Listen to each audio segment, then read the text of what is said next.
So, good morning, everybody.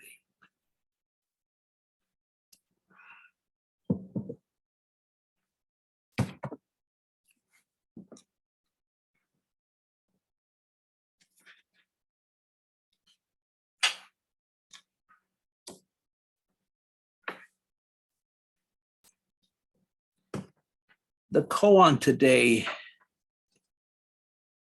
is from the Book of Serenity. And although it's also in the Mumonkan, and I think it's, even those of you who aren't doing koans are probably familiar with this one. A monk asked Chow Chow, "What is the living meaning of Chan Buddhism?" Chow Chow said, "The cypress tree in the yard." Now in the Mumonkan, it's the oak tree in the garden. Obviously, it makes no difference other than, I think, kind of living here in the north, we're more familiar with oak trees, and maybe the Florida people are going to relate to the cypress tree.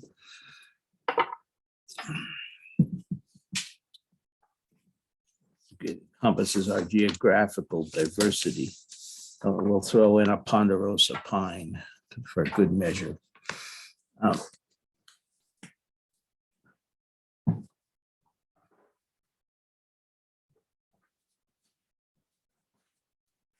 I've talked on this koan before, but I think today I'm going to be speaking from a perspective that I haven't discussed it from before. And I'm going to start with some history about treetop. The sort of the history and geography of the treetop Zen Center. The origin of the treetop name was because of the first place that Steph and Margaret set up a zendo when they came to Maine, which was in Brewer, Maine. I never even saw that place.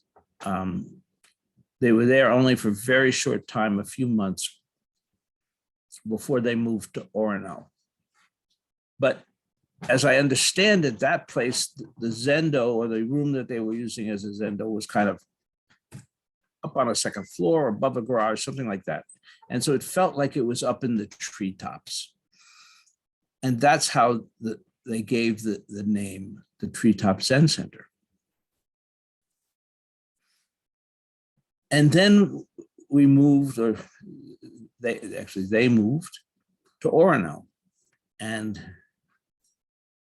at least a couple of people here today sat there in Orono.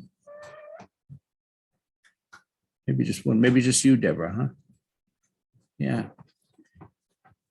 And they had a very beautiful home in Orono, and we had just wonderful sitting and retreats there for a number of years.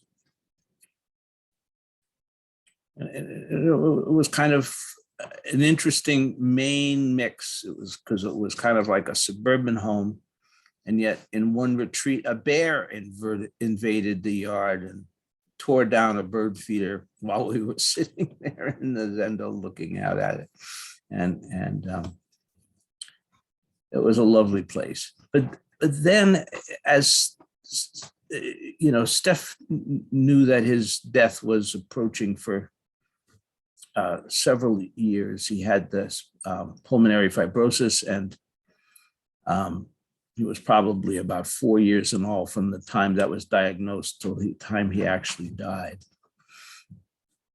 And a shift had taken place. Originally, they moved to Orono thinking they would be close to the UMaine, the flagship UMaine campus, and that the university community would be a source of students and support for the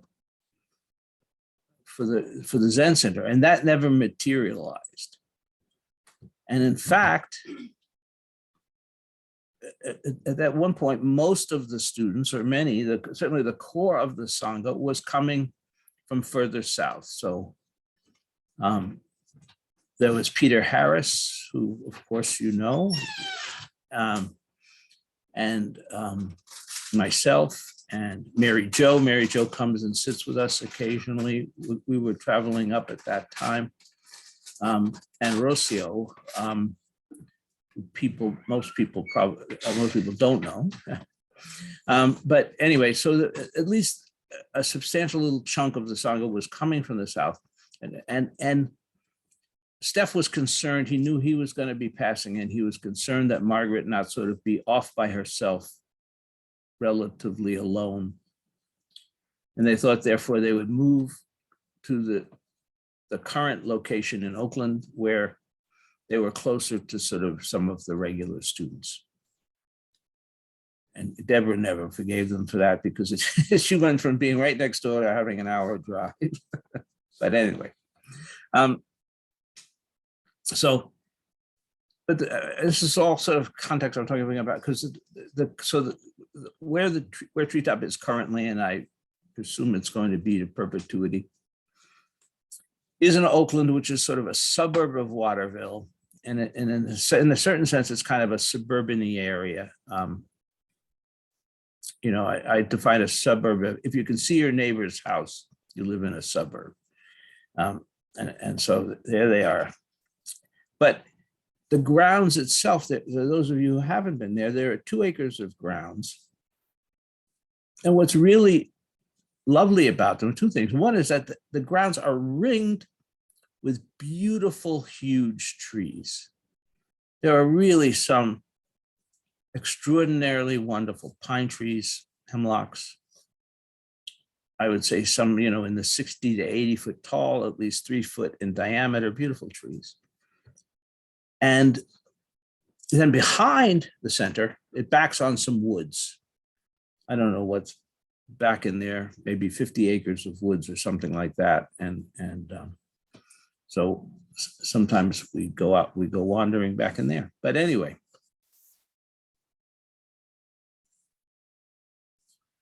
So what happened, again, giving some context here. So yesterday, the cabin, there's a little cabin that I lived in when I was living there.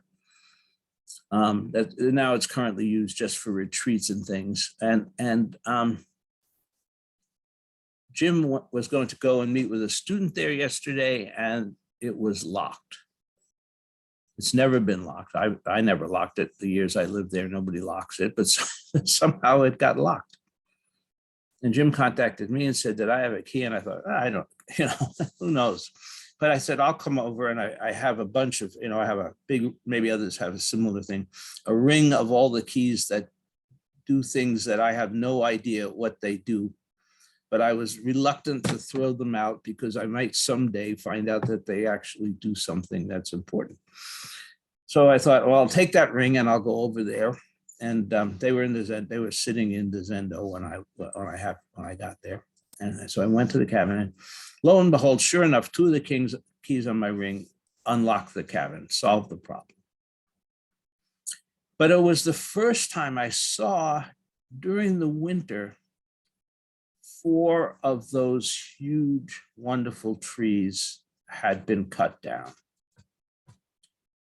And including a couple that were right by the cabin that were my neighbors, my closest neighbors when I was living there.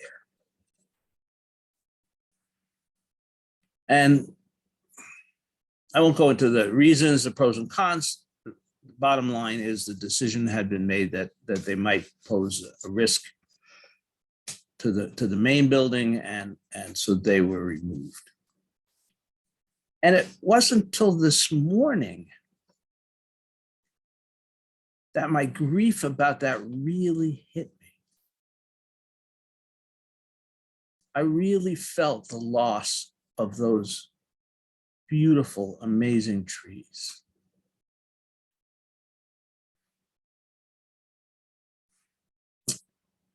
And yeah, there's other trees there, and et cetera, et cetera. But there was something just cut me deeply about the trees. And I wonder if Chaucho would have understood that. I wonder if Chaucho, pointing to that tree in the garden as the expression of the Dharma, as the expression of all being, would have fully understood that loss.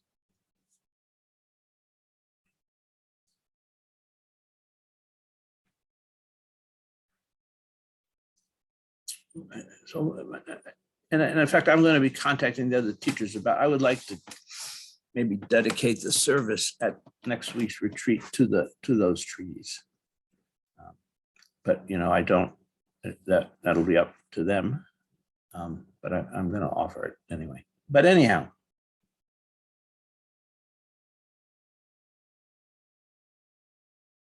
yeah. So, you know, gives me a whole different appreciation of what Chaucho was talking about when he was talking about the oak tree or the cypress tree or what, you know, in the garden. Because I suspect for Chaucho, he had such a poignant sense that that was his own body, that was his very life, that he was intimately connected to the life and to the being of that tree, just as that tree was connected to the life and the being of the entire universe. The entire universe.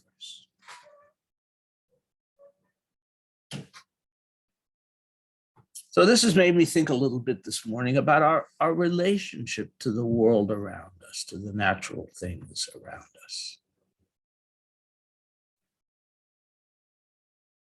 And as you know, that it's kind of, I build my talks in a little bit of a different way, in that, you know, last night I was going through the koans, deciding what koan that I would use.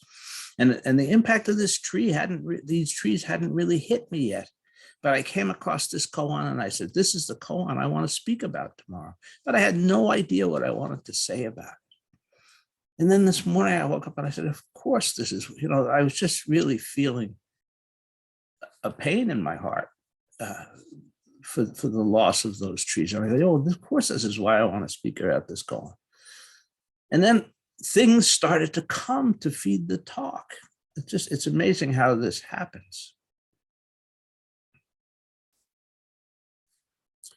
So one of the things that I saw this morning, my son, my older son, posted a thing on Facebook. Maybe some of you have seen it. It's a ranger somewhere in Africa sleeping in his hut or cabin, whatever he sleeps in. And there are 3 or 4 cheetahs that come in and lie down and snuggle up with him.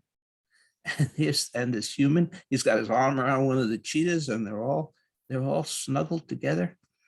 Absolutely remarkable. I don't know, there's probably some backstory, but I guess they put a camera in his hut because he said he was sleeping with the cheetahs and they didn't believe him. And so they took these pictures and, oh my God, here they are. They're like kittens curled up with him. And it struck me, you know, here's an animal that we consider a dangerous animal, a predator. And yet in this context, they're his family, they're his friends. And it led me to think about how much we really misunderstand our relationship to the natural world. You know, we're told, we would be told if we were in Africa, oh, you got to be careful, cheetahs are dangerous.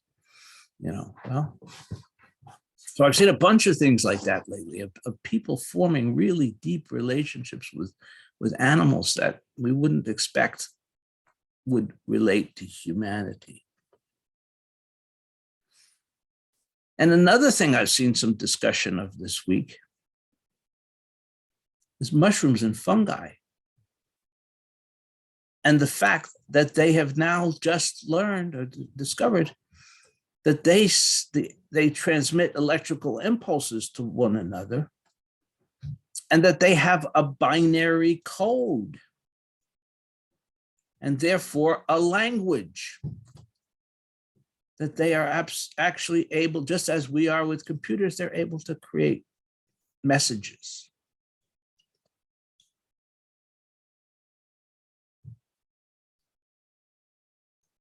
Crazy. So it really leads me to think this morning how much we have misunderstood the natural world. And that what's actually happened, we don't tend to see it that way, is that we are the colonizers in the natural world. And we have dismissed it the same way that they dismissed the peoples that we colonized. You know, just as we took indigenous peoples that had beautiful cultures, beautiful religions and spirituality, and we said, oh, they're all primitive savages. We totally dismissed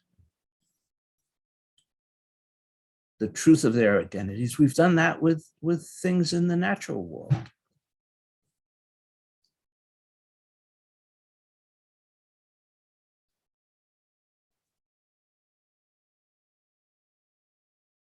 And we've kind of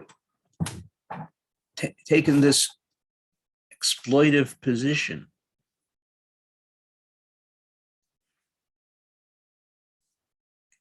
And you may rightly say, well, we've got to make some transformations of the natural world or we couldn't live. And this is true. But we humans, I think, do an extraordinarily poor job of that, of taking care of our relations, of taking care of our body, our one body.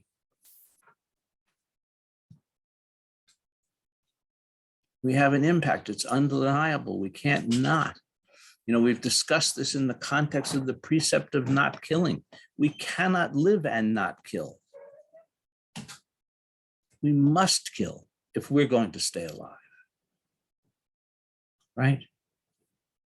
You know, we can say, oh, I'm not going to eat meat. Doesn't matter. I'm going to have to eat something. I'm going to have to eat vegetables. I'm going to plants. I'm going to, you know, only the Jains get around this one because they only eat things that have dropped off the tree, you know, like fruit that's fallen on the ground. So they're actually not killing the plant. But it's not a particularly practical arrangement for most of us. We do have about a month here where we get dropped apples, and then we'd be pretty hungry the rest of the year.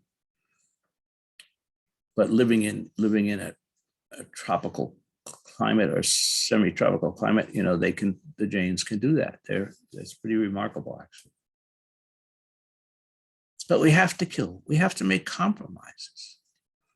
And yet we are so clumsy, you know.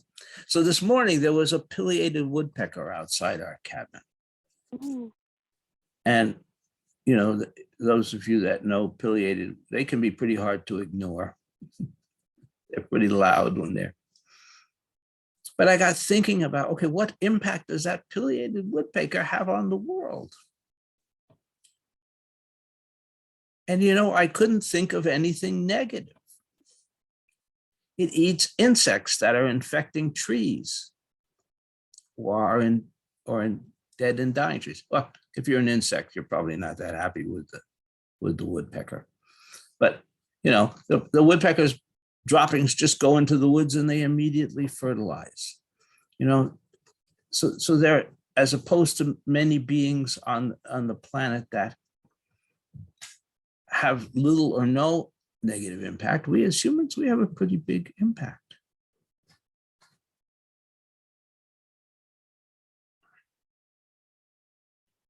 I had to do some maintenance on our composting toilet this morning. And I will spare you the details of our human impact. But it's an interesting exercise. I think everybody should have to live with a composting toilet at some time.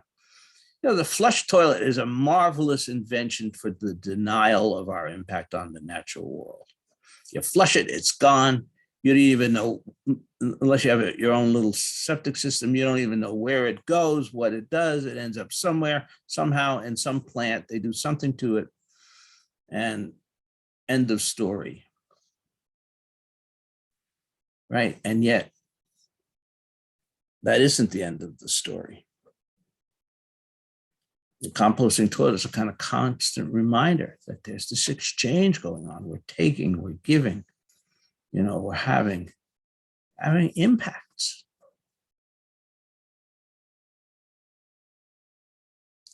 And that we've totally underestimated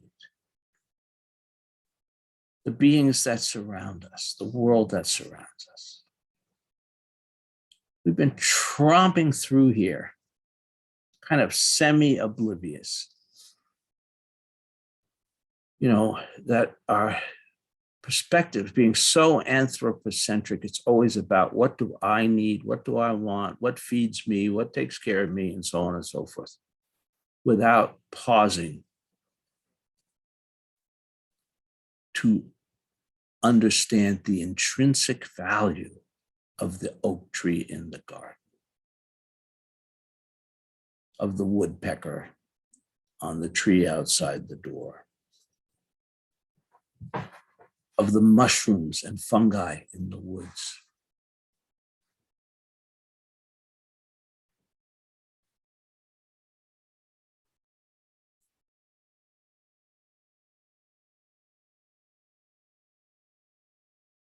Uh-oh. Have you heard anything I said, by the way? Okay, I realized that the headphones were plugged in and I wasn't wearing them, so it's good. Or maybe not good. Okay. Anyway, yeah. So I really think there's a sense in which Chouteau's koan can bring us up to this question of our relationship to the natural world and of our alienation from the natural world.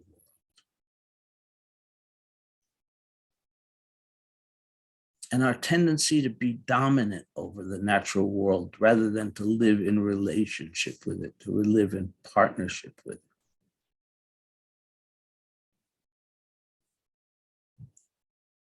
To deeply appreciate all of these beings that we're sharing this journey with.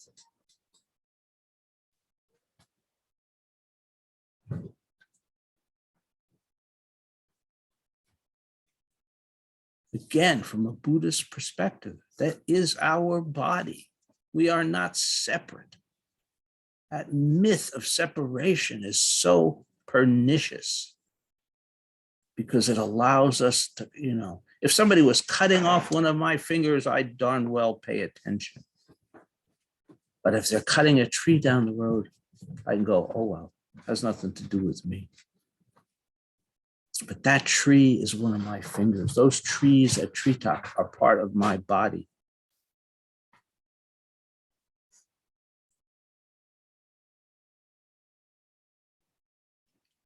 Now, maybe they needed to come down. Sometimes it happens.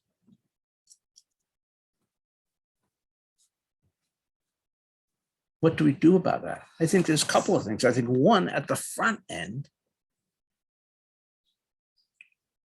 whenever we interact with the natural world, we need to be aware that we do have an anthropocentric perspective, that we do tend to think from the human place and not to think about the entire community, the entire biota, and the needs of all the beings.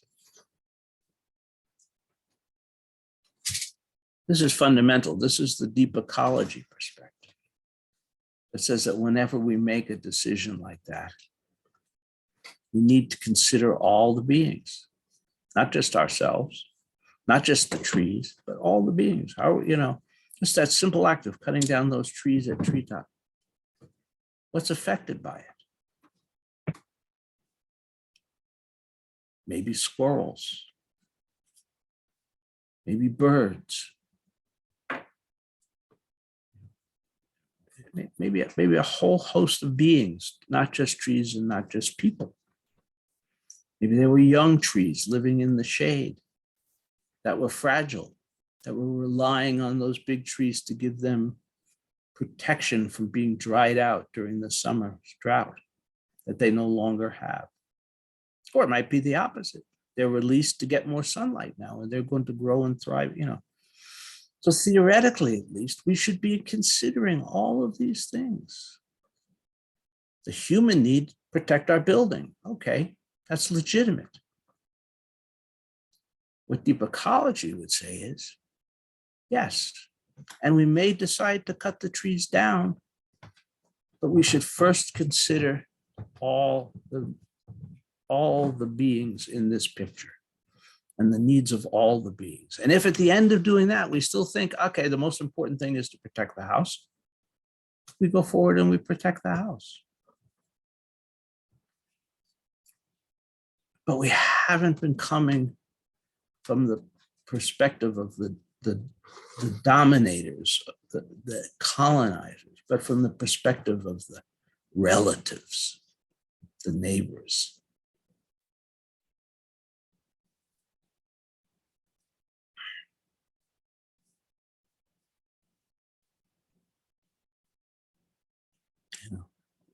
And we need to be aware. We need to be aware of our footprint all the time.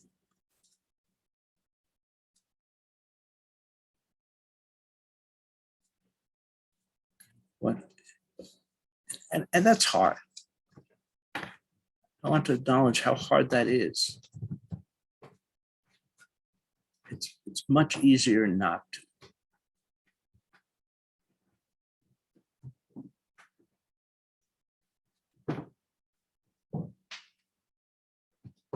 It's much easier just to go on with our lives, relatively oblivious to the consequences. And that's not a criticism or critique of anybody. That's our nature. That's where our default setting is. That's frankly what we've been trained. If we lived in an indigenous culture, we'd be trained that all these things are our relations. We'd be trained that all of these things are important and need to be respected. And that doesn't mean that people in indigenous cultures never cut down a tree or never kill an animal to eat it. Absolutely, they do those things. But they do it in a way that is attentive, thoughtful, and respectful. And I think that's all that our relations, that's all that our body is asking us. Be attentive, be thoughtful, be respectful.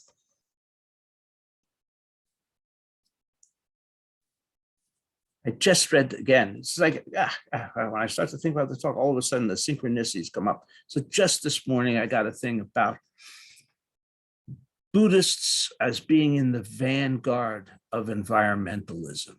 There's going to be a conference coming up on it, and a number of prominent thinkers in the realm of eco-dharma. And I thought, well, absolutely. I mean, that's like, in some ways, it's so obvious.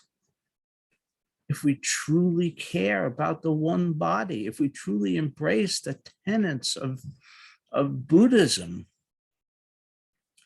of course, how could we do otherwise?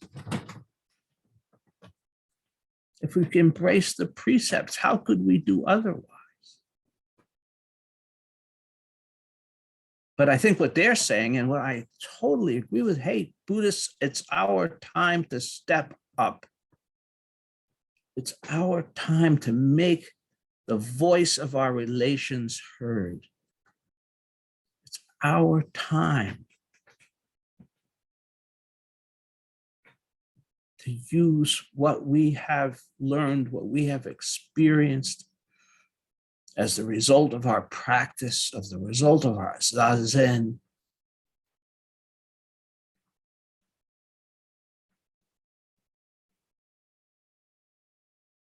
to help inform our fellow humans and to help participate in and initiate action on behalf of our world.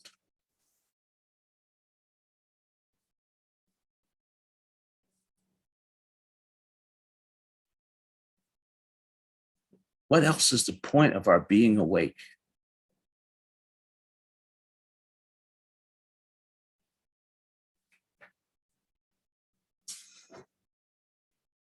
If we're not using that wakefulness to help care for and protect and love and honor this world and our fellow beings. Thank you.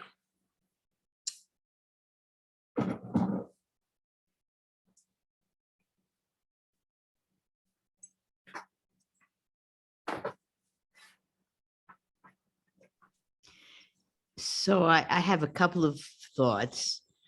The first one is, as a physician, but it's kind of funny, but talk about synchronicities. In the middle of the night, this is kind of bizarre, but in medical school, we learned something about the worms crawling in and out of our anus in the middle of the night. You can sometimes, I mean, this was an old memory from 40 years ago, whatever. But anyway, and I was thinking about this at 4 a.m. I was thinking, isn't that fascinating? We don't, but the poor worms, I mean, I'm just joking, but that's their little cave. They come out in the middle of the night and then they come back and we don't realize it. But you can trace them in certain situations. Anyway, it's more nuanced than that. So don't worry about the worms in the middle of the night. But anyway, we are a compendium of so many micro universes that we colonize, we dominate, we think we know. And in our society, we are so oblivious, even to the issue, as you would say, by the composting toilet, about the implications of what we eat together with other things, how we are nurturing our microbiome. There's so much to talk about The in terms of microbiome colonizes us. Of course, Yeah. we're all related. We're all we're a colony of fascinating organisms, one of which has a neural circuitry that thinks that it actually knows what we have so little understanding of what's actually happening with this thing that we call us. And of course, in a lot of more sophisticated human communities, there is much more of a respect and understanding for the mutual relations that need to be nurtured for this thing to actually function better, that we think is the thing that's desired. And similarly, we die and fertilize and da da da da. So anyway, so that's one take that's possibly a bit more peculiar, but the other thing is these trees and treetop bring back for me the question you're talking about, being in participation and preservation and respect for us as one body. And part of what came up for me is also the aesthetics of joy with it. It's not just the pileated woodpeckers, less negative impact on neighbors. What about the joy? What about humans as participating in the ecstasy of being in this world? So those trees, it's not just the intellectual understanding of their function. It's the gift of ecstasy, and cutting down the trees is a loss of that. And then you have to how you weigh that in our usual Western calculating equations, I don't know, but it's very important. It's very important. We're all in ecstasy and we need to see it and preserve it for all of us, including all the animals that are appreciating and the fungi. So anyway, so that's another, and then one more thing, and then I'll shut up. But you know, I've been thinking about, we think we're evolving. I think the animals are evolving their languages too. Why the hell not? Why would we think we're evolving and they're not? And so I think that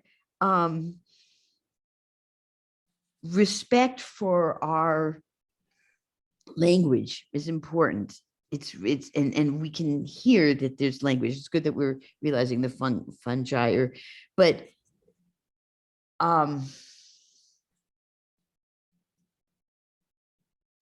part of that one body interaction is respect for evolving wisdoms of all of us, including the birds changing their language.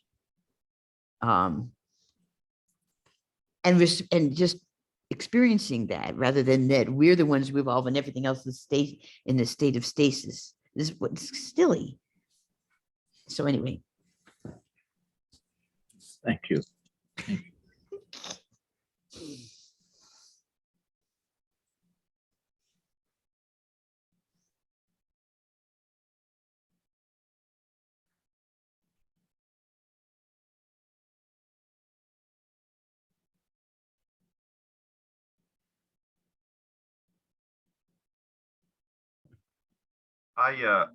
I want to hear more about the worms going in and out of our anus in the middle of the night. That's gonna stay with me. I don't know how I'm gonna let go of that one, but thank you for that, Deborah. That was great. And one other thing I'll add. So I live in South Portland, so I'm in the heart of the suburbs, and I have a flush toilet, and I don't have a septic tank. But what I do, I'm a big surfer, and if you go out to Higgins Beach, especially after the rain, you have a good sense of where at least some of the septic goes. And it's a harsh it's a harsh reminder that it doesn't just go away magically, because I mean, I don't know exactly what's going on, but it's around, and it's still there. It's not just magically disposed of and sent off on a barge somewhere.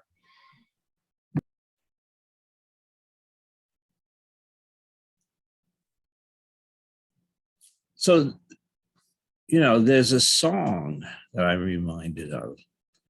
There was the worms crawl in, the worms crawl out, the ants. Your guts. Spit 'em out.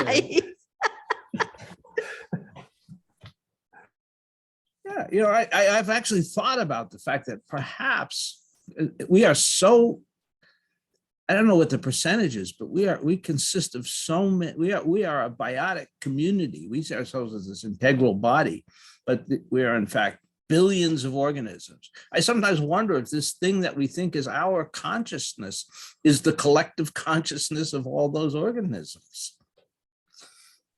That's kind of cool. That is really cool. Huh.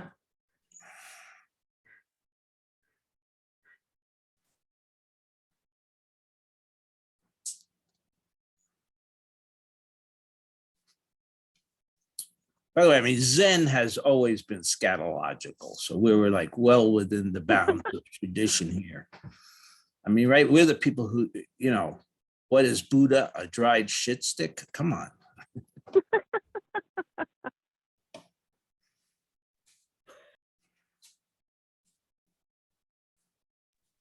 Yeah, this topic's right up my alley because I actually got paid to think about where a lot of human shit went. From the sewers to the septics, how it affected all the the downstream biota. And Robert, don't put your head in the water right after a rainstorm.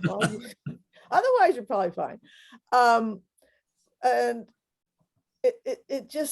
there's just so many levels of it. We have the Romans to thank for the fact that we have flush toilets. I think in Asia, they were actually like spreading human manure and on fields and things. and it's like out of sight, out of mind, and it's just not real. It just has all these downstream effects, and it just goes on, and dead zones in places, in the water because of too much nitrogen from human crap. And I always circle back to there's just too many people, no matter where you go, what you do.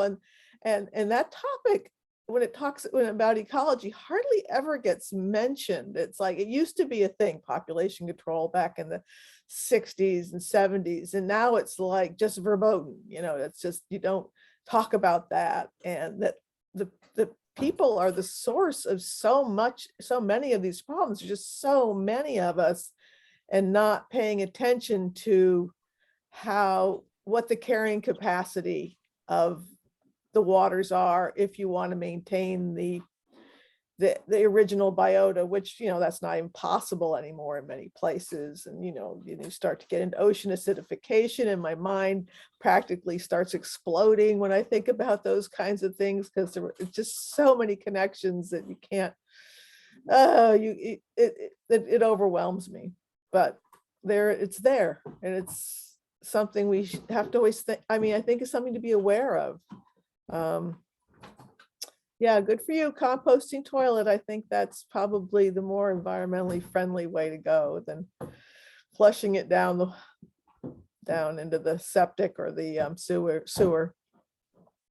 But yeah, the trees too. How many times have I walked in the woods and just thought, this chaos of all the trees and everything and the connections that I don't understand, it's just feeding me. It's just raining down on me and just part of me. I'm so grateful for that. Thanks.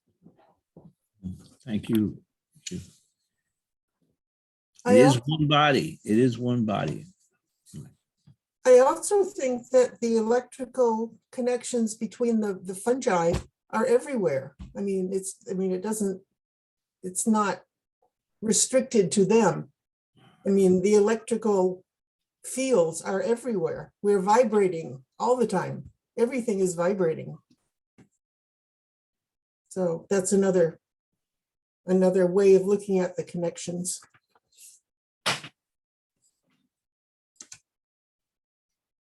Yes, we are constantly living in and interacting with many fields. Again, one body. Why we ever thought I'm this little bag of skin and what's in here is me and everything else is irrelevant, was a very naive perspective. And it affects us, I don't know about how many of you feel like, right now, there are sort of powerful negative currents in the fields. It's been so hard with this whole shutdown and the pandemic, and and that I think and it's having impact sort of beyond the obvious, what we would say, sort of the obvious physical and psychological consequences. And so there are memory problems showing up in otherwise sort of healthy adult populations that are being associated with COVID and with the isolation and things like that, and so we are interacting constantly, whether we're aware of it or not, and therefore, again, it's like, to me, the conclusion is the one: we need to take responsibility. We can't necessarily change the world, but we can take care of our little piece of it as best we can. We can take responsibility as best we can. We can be aware.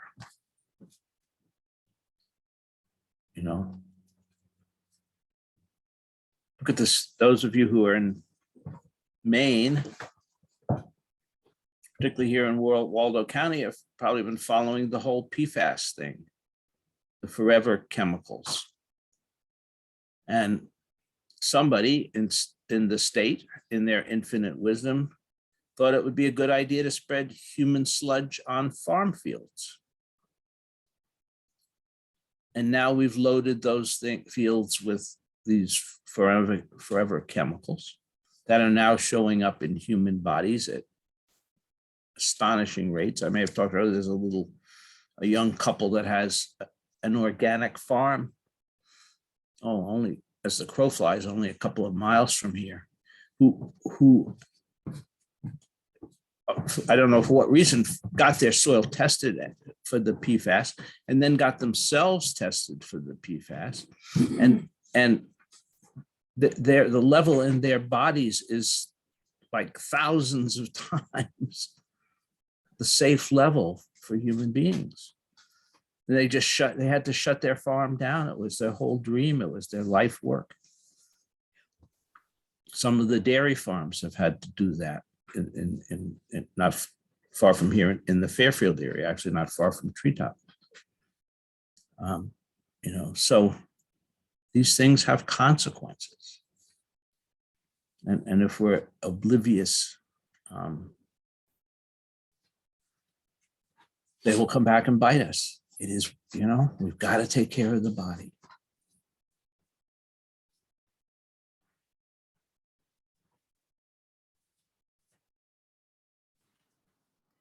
Peter and group Sangha, a few weeks ago, I sent out a blog that I've been following by a woman who has started a group in Freeport, Maine, about what can our community do.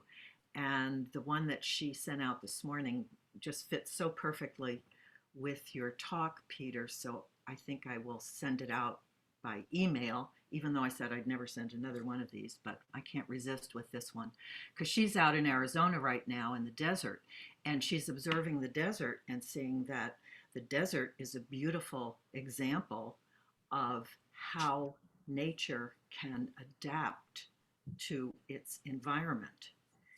And she then draws the conclusion that, given the state that we're in right now, this is what we do. What can we do to adapt in a way that will be healthy for ourselves in addition to everything else?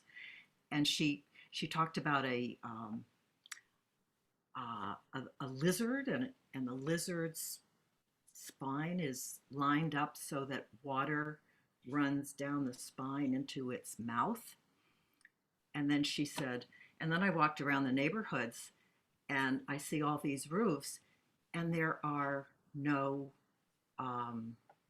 solar devices to catch solar. And she talked to one of the bookstore owners, why aren't there any solar panels around? And she said, well, people are afraid of what their neighbors will think. So her task is to figure out with a small group of people, how do we adapt to our environment similar to the way that nature has adapted in a desert that has so few of what we think of as resources. So she says it much more eloquently than I, so I will send it out to everyone because every week she comes up with something that we can do. And that's one thing I really appreciate about this. And today she's asking us to start a revolution. So stay tuned. Yes, please do send that. Please do send that. Just for fun, I'll mention that we're in Arizona and we're in the process of setting up solar panels on the roof. So that will be happening here. But it's interesting. It's really Republican. So I guess I can imagine in some areas you'd feel nervous about putting it up because it's a political statement. Whoa. Yeah, that's one of the horrible things that we've sort of politicized. Just taking care of that. When I was there living in Arizona, I lived there years ago, they just started like the xeriscaping movement. I don't know if that's still going on there, getting rid of green lawns and gardens that require water and just putting in cactus and rocks. And is that still happening there? Yeah, it's sane. the Hopi, they used to grow corn and beans and things with an absolute minimum of water. They raised that to a high art as how to survive, you know. And that to me is like a beautiful examples of human beings working in concert with the natural world rather than working against it, you know.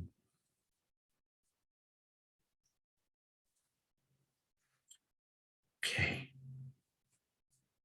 Shusos, would you mind remaining on for a minute at the end of after we say our vows? Thank you.